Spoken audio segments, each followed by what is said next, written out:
Would Team Martian To The Future please come on up? Boa noite, meu nome é Alice Cerdeira, eu estudo no colégio de Otumotai e moro em Tauranga. Good evening, my name is Alice Cerdeira, I study at Otumotai College in Tauranga. 大家好，我叫林一阳，我今年在奥克兰的 Marist College 读13年级。Hi everyone, my name is Amy Lynn and I am a Year 13 student at Marist College in Auckland. Hello everyone, my name is Ella Cray and I go to Dunstan High School in Alexandria. Hi everyone, my name's Thomas Peterson and I'm from Nelson College in Nelson. Kia ora koutou, ko Jess Taylor tuku ingoa no Ototahi ahau, ke ohunga ahau I te kura o te ininga o Kahukura. Hi everyone, my name is Jessica Taylor, I go to Cashmere High School and I'm from Christchurch.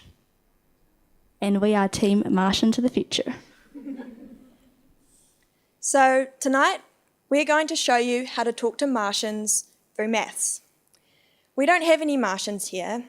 In fact, we don't even know if Martians exist. But nevertheless, we think it's important that you know you can tell them how much you weigh, even if you might not be able to say hello to them. Our mentor, Dr. Fazana Masola, asked us the question, how does the newly redefined International System of Units, or SI units, better allow communication of measurements outside our planet? But before we go to Mars, let's start with here on Earth with metrology, the science of measurements. All measurements are based off the 7 SI units, which are seen on the screen up there. Metrologists are constantly making the definitions of these units more accurate. This year in November, on November 16th, countries from around the world met in France at the International Committee of Weights and Measures to vote for the redefinition of the 7 base units. All countries agreed to redefine these units.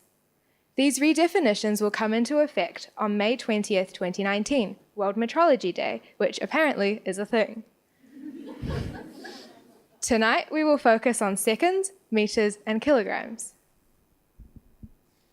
The second is the most fundamental unit of all the 7 units. In 1956, it was defined as the period of 1 revolution of the Earth around the Sun. The problem with that is that 400 million years ago, the length of a year was actually 400 days, showing that this definition had some inaccuracies. In 1967, the second then became defined based on the frequency of vibration of a cesium atom. When a cesium atom is supplied with a certain wavelength, the electrons between the shells they orbit switch. The rate at which they do this creates a frequency and a vibration, and a certain number of these vibrations in turn make up 1 second. This is the same definition that is still used today. Throughout history, length has been measured using readily available objects, and in the 18th century, the International Prototype Meter was invented. The length was derived from 1/10,000,000th of the distance from the North Pole to the equator. However, because the prototype was made and kept in France, England and the United States refused to use it. In 1983, fortunately, it was internationally agreed that the definition should be changed to the distance the speed of light travels in a vacuum in 1 second. In 1889, the kilogram was defined based on an artifact known as the International Prototype Kilogram. This is a metal cylinder which also happens to be kept safely in France. A number of replicas were made and distributed across the world. However, what they found is that when they brought them back together to measure their mass, they found that they had differed by up to 50 micrograms. To prevent the variation, the kilogram will be redefined as of next year by the universal constant, the Planck constant. The Planck constant links the amount of energy a photon or a particle of light carries with the frequency of its electromagnetic wave. Instead of being defined by an artifact, a physical object, all 7 units will now be defined by universal constants, which are the same everywhere in the universe. This provides a far more reliable, accessible, and accurate system of measurement. Now, this change may not have a major immediate impact on our lives. A litre of milkshake from Big Mamas will remain a litre of milkshake from Big Mamas. But it will increase the accuracy of small measurements, which are vital to the scientific research that us students and our mentors will conduct in the future. Since universal constants are objective, measurements cannot be disputed by people and nations. We hope this will lead to greater international cooperation and unification. SI units based on universal constants also allow us to communicate measurements to other civilizations in space.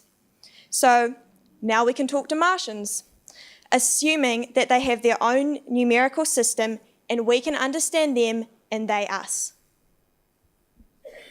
Effectively, what we're doing is the same as when you convert kilograms to pounds.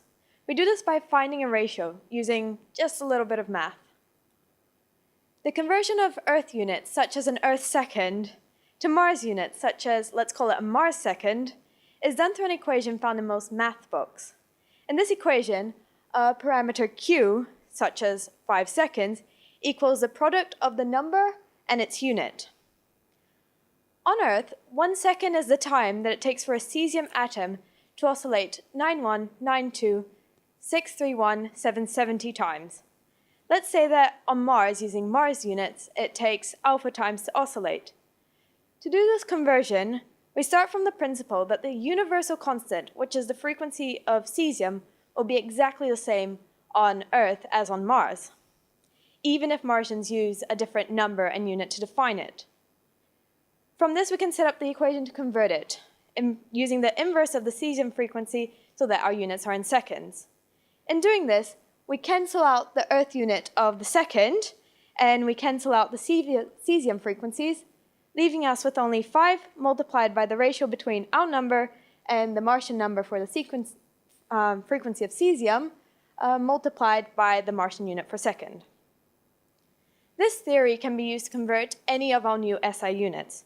What's crucial is that since universal units are, universal, all you need to convert these units is the knowledge. That is, you don't need to lug prototype bars or kilogram weights around the universe with you. So maybe we won't be talking to Martians on Mars anytime soon, but the recent redefinition will still have an impact on our futures. All science and technology, past, present, and future, is not possible without accurate SI units, from the light bulb to rockets destined for Mars. We don't know what impacts the 2019 redefinition of the International System of Units will have. But what we do know is that we now have a measurement system that is entirely based on universal constants, that is accurate and communicable anywhere in the universe. Considering this, who knows what new ideas, new discoveries, and new technologies may arise? It's up to us, as scientists of the future, to answer this. Thank you for listening.